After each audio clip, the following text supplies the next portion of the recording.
Y'all, it's finally here. JJK 271, the final chapter of the series, has arrived. After the delays, after everything, it's finally here. So strap in one last time and let's get into this. Spoilers beware.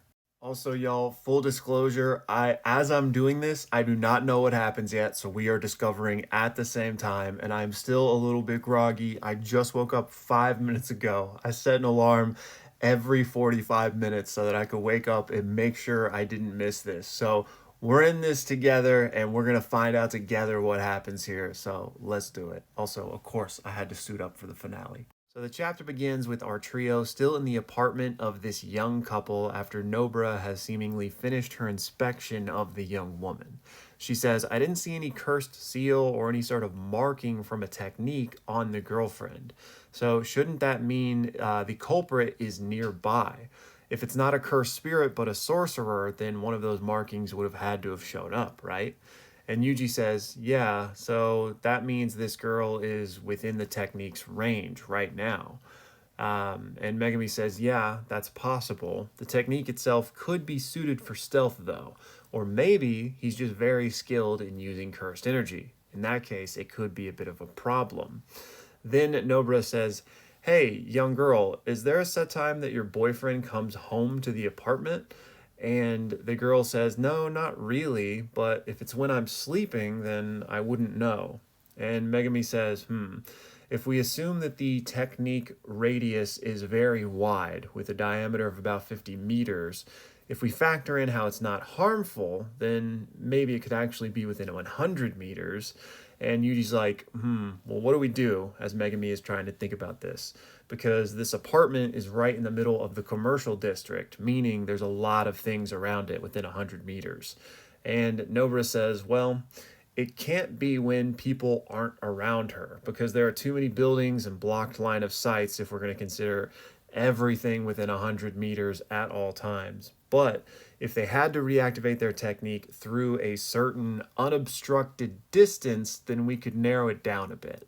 All right, y'all, a quick check-in to give you an update on what this process looks like tonight. Like I mentioned, I just woke up and it just so happened to be as the first details of the chapter were coming out.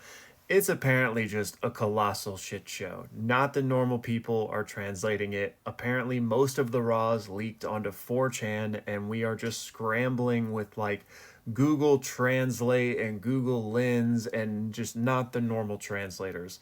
So because of that, things get very rough. Page one was like as good as it was so far. So, as this video develops, maybe they'll get better as we go on, but I just wanted to give you guys that disclaimer. So I am going to go ahead and cover it because especially with the delay, I want to get this information out as soon as possible, but it may be a situation where we have to do a couple of follow-ups once better translations come out. So wanted to get that out of the way so you guys understood what we were getting into. So the next 2 pages are very dialogue heavy and we don't really have translations for it, but the gist of what's happening is that first Yuji and Megumi are presenting some plans that they think is really clever for how they might narrow down this search radius, but Megumi is like, y'all are idiots. That doesn't work because of this. And I don't really know what he says, but he's basically kind of making fun of their ideas. Then we have basically an entire page of Megami explaining his plan for how they can help narrow this down. And again, don't really have the details of what this plan is, but that's the gist of it. We then transition outside. These next 2 pages have very little dialogue, and it's seemingly Megami, Yuji, and Nobara enacting whatever Megami's plan was in order to help narrow down this radius so that they can figure out more about this technique. So they've gone outside. We have the trio watching over this young couple, and they've gotten some distance away to where the woman is no longer affected. She no longer sees her husband with those huge eyes. So whatever was affecting her, they've gotten out of the range of it. All right, I'm already back with another general update because this really is just chaos. Only some of the pages of raws are available and they're like potato quality and weird crops of the pages, so the translations are obviously massively suffering. And people are saying the chapter is only 6 pages. That is not true. That is only 6 pages that like we have access to. The chapter is longer than 6 pages, but because this is so chaotic and people are wanting to know what's happening, I think I'm going to go ahead and put out this video. I have a little bit more to talk about for what has been revealed, but I'm going to put this out to get this out there for the people that have been waiting, and then I'll probably release another video when we actually have like the accurate translators wake up and the full pages available to translate. So again, just keeping you guys in the loop. So apparently what happens from here is, according to Megumi's plan, they were able to get out of range of whoever was doing this to the young woman. And once they're out of range, they then suddenly feel the aura of some sorcerer, some curse user, right?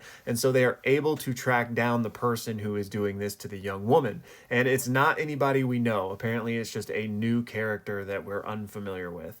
And they don't fight or anything, they just kind of confront this guy. And Yuji starts talking to him. And he says, yeah, I'm a curse user, you know, I'm pretty much a master of my curse technique and a really cool guy too. Like, this dude is gassing himself up.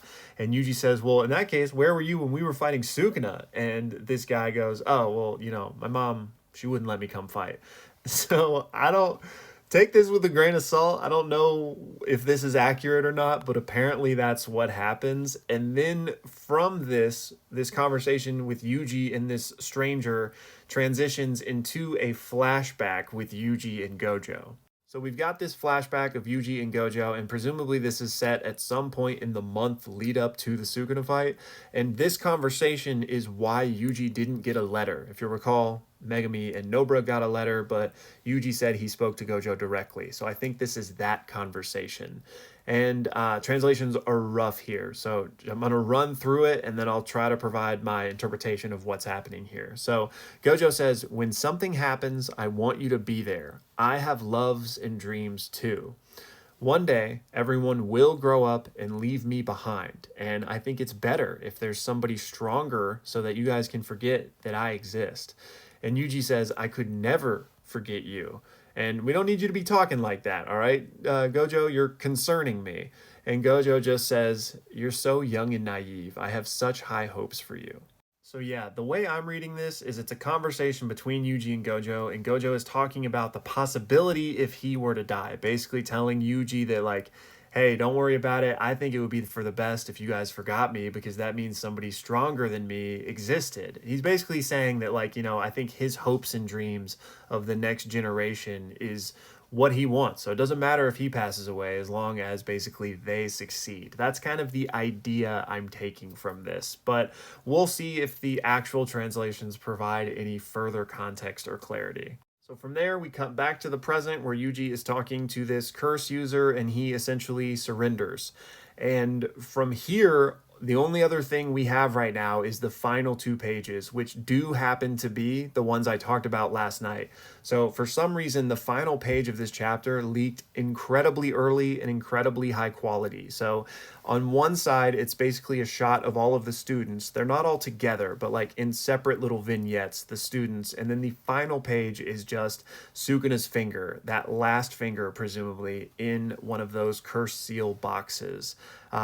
And that's it. And we've got the note from the editor, which presumably says that Gege is working on his next project, and thanks everybody for reading JJK for the past 6 years. Now, Gege working on his next project, there's no mention of that being related to JJK, a part 2 or anything like that, just says his next project. So it might be, but I doubt it. I feel like they would have said so explicitly if it was. But again, we are in very rough translation land here. And that's all we've got. Now, I think there are more pages to this chapter. It's just been, you know, entirely chaos that we don't have it yet. So I would say hold off on your full judgment, but I wanted to go ahead and get this out here since leaks have started. Everyone's been waiting, and all of this information is starting to file out. But yeah, at the very least, it appears as if it is truly Gojo over. We are not getting a comeback. So I know a lot of people are going to be disappointed in that. I'm going to reserve my full judgment until we have the full explanations, because we obviously are getting some character development here with his conversation with Yuji, and, you know, that scene might even be longer for all we know, but it at least seems fair to say that he is not going to end this story alive. So we'll see what happens. Again, you know, takes are going to be hot and quick off of this really rough release of the final chapter. So I recommend everybody else wait, and as soon as we get those better translations, I will put out a new video.